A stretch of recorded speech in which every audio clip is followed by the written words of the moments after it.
سلام رفقا. من مردیم که زنم رو از صفر ساختم، ولی وقتی به اوج رسید من اولین کسی بودم که حذف شدم. اسمم آرمانه. وقتی با نگار ازدواج کردم همه چی رو هوا بود. خونه نداشتیم، پول نداشتیم، حتی یه ماشین درست و حسابی هم نداشتیم، ولی یه چیزی داشتم که هیچ چیز جای اون رو نمی گرفت: باور به خودم و اعتماد به نگار. اوایل خیلی سخت بود. من کارگر بودم. صبح تا شب تو کارگاه کار می کردم. خسته که می شدم می اومدم خونه. هنوز هم دلگرمیم نگار بود. اون وقتها که درس می خوند من جلوی خانواده و دوستام ازش دفاع می کردم. می گفتم نگار می تونه از این زندگی یه چیزی درست کنه و منم کنارش هستم. همه می گفتن اشتباه می کنم. می گفتن آرمان، یه زن تحصیل کرده تو این شرایط فقط درد سره. ولی من چیزی رو می دیدم، باور می کردم. وقتی نگار با لپتاپش می نشست و ساعتها درس می خوند با خودم می گفتم این زن یه روز به همه ثابت می کنه که درست می گم. ما حتی یه زندگی ساده و معمولی هم نداشتیم. صبحها از خواب پا می شدم، می رفتم سر کار. ناهار نیم ساعته می خوردم. شب می رسیدم خونه. نگار منتظر بود با یه چای داغ و یه لبخند خسته. اون لبخندها، تنهاییها و سختیها رو قابل تحمل می کرد. ولی از همون روزهای اول یه چیزی تو دل من بود. یه حس مسئولیت خیلی سنگین. میدونستم که هرچی نگار پیشرفت کنه همه این زندگی به من وصل میشه و من باید درست عمل کنم. هیچ اشتباهی نمیتونستم داشته باشم. شبها که می نشستیم کنار هم نگار حرف می زد و من گوش می کردم. هیچ وقت نمی گفتم حرفت مزخرفه. می گفتم درست میگی. بذار ببینم چی کار میشه کرد. این اعتماد باعث شد حتی وقتی پول نداشتیم دلخوشی داشتیم. امید داشتیم. یه روز یادمه که تو خیابون با نگار قدم می زدیم. بارون نم نم می زد. دستش رو گرفتم و گفتم میدونم الان هیچی نداریم، ولی یه روز همه این سختی ها میشه خاطره. نگار لبخند زد و گفت با تو باشم همه چی قابل تحمله. اون روزها من واقعا حس می کردم قهرمانم. قهرمانی که پشت زنیه که هنوز چیزی نساخته ولی قرار دنیا رو بسازه. ولی یه چیزی رو هنوز نمیدونستم. هیچ وقت فکر نمی کردم که وقتی نگار بالا رفت یه روز من هم ممکن از زندگیش حذف بشم. بعد از چند سال سختی نگار کم کم داشت خودش رو پیدا می کرد. حقوقش از من بیشتر شد. اعتماد به نفسش بالا رفت. نگاهش به دنیا عوض شد. دیگه اون دختر ساده و آرومی نبود که من باهاش شروع کردم. ولی یه حس عجیبی تو من شکل گرفته بود. یه حس سنگین، یه چیزی مثل این که دارم عقب میمونم. اوایل اصلا نمیفهمیدم چی شده. شبها وقتی خونه میرسیدم نگار سرش تو کتاب یا لپتاپ بود. می نشستم و نگاه می کردم. سعی می کردم باهاش حرف بزنم ولی جوابش کوتاه بود یا لبخندش. دیگه مثل قبل نبود. کم کم چیزای ریز حس می شد. مثلا وقتی مهمونی می رفت به هم نمی گفت کی هست، با کی حرف می زنه و کجا میره.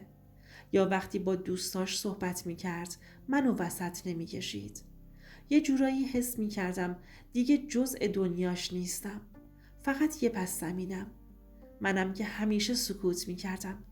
یه جوری غرورم اجازه نمیداد اعتراض کنم. ولی کم کم خستگی روی شونه هام سنگینی می کرد. می دیدم چطور همه جا جلوتره. چطور با دیگران راحت تر و قوی تر شده و من هنوز همون آدم خسته و شلوغی بودم که صبح تا شب کار می کرد. یه شب یادمه که تو آشپزخونه چای می ریختم و نگار با لبخند گفت آرمان، تو هم یه روزی همه چیزو می بینی. فقط صبر کن. ولی اون لبخندش به جای دلگرمی حس غرور و فاصله بهم میداد. مثل این بود که یه دنیا بینمون فاصله افتاده و من تازه فهمیده بودم. شروع کردم کمتر حرف زدن. شروع کردم کمتر اعتماد کردن و نگار با هر روز که میگذشت قوی تر می شد و من خسته تر. کم کم حس کردم دارم کم میارم، حتی بدون اینکه بدونم چرا. اون روزا یه جور حس ترس و اضطراب تو قلبم بود. میدیدم زندگیی که ساختم داره از دستم میره، ولی هنوز نمیدونستم بدترین شوک دقیقاً جلوی چشام منتظر منه. اون روز حس عجیبی داشتم. یه چیزی تو قلبم میگفت زودتر برگردم خونه. کارم تموم شده بود. معمولاً دیر میرسیدم، ولی اون شب یه فشار نامرئی باعث شد مسیرم رو کوتاه کنم و زودتر برگردم. تو ماشین که بودم فکر میکردم دارم یه چیزی رو حس میکنم. یه غرور عجیب، یه دلشوره که نمیدونستم از کجاست. وقتی رسیدم خونه دیدم در نیمه بازه. یه سکوت عجیب تو هوا بود، سکوتی که با هیچ صدایی پر نشده بود، ولی میشد حسش کرد. و بعدش صدای خنده. صدای نگار نبود، صدای یه مرد بود، صدای پارسا، صمیمی‌ترین رفیقم. قلبم میخواست از قفسه سینم بزنه بیرون. دستام یخ کرده بودن، ولی پاهای من ناخودآگاه نزدیک در شدن. و اون لحظه بود که فهمیدم همه چیز عوض شده. اگه اون روز فقط 10 دقیقه زودتر برمیگشتم، شاید الان داشتم این داستان رو تعریف نمی کردم. پشت در ایستادم و گوش کردم. پارسا و نگار حرف می زدن و می خندیدن و من هر ثانیه قلبم بیشتر می شکست. تمام کارهایی رو که کرده بودم، تمام فداکاری ها انگار هیچ بودن. اون لبخندها، اون نگاه ها، همه برای من نبود، همه مال پارسا بود. یادم میاد اون شب وقتی نگار یه جمله گفت، دیگه هیچ چیز مثل قبل نبود. آرمان، بعضی وقتها آدمها فقط باید جلو برن. و من فهمیدم من دیگه بخشی از زندگی نگار نیستم. همه سختی ها، همه حمایت ها، همه عشق هایی که داده بودم به یه لحظه ختم شده بود.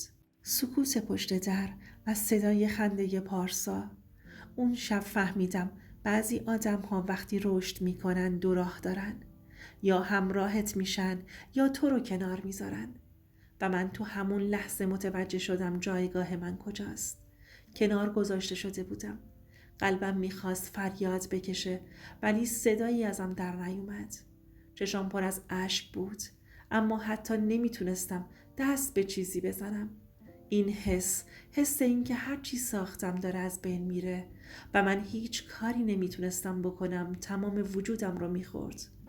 اون شب برای اولین بار تو عمرم فهمیدم بعضی چیزا فقط با سکوت دیده میشن. بعضی خیانت‌ها حتی وقتی جلوت هستن باز هم پشت درهای بسته اتفاق میافتن. چند روز بعد دیگه نمیتونستم سکوت کنم.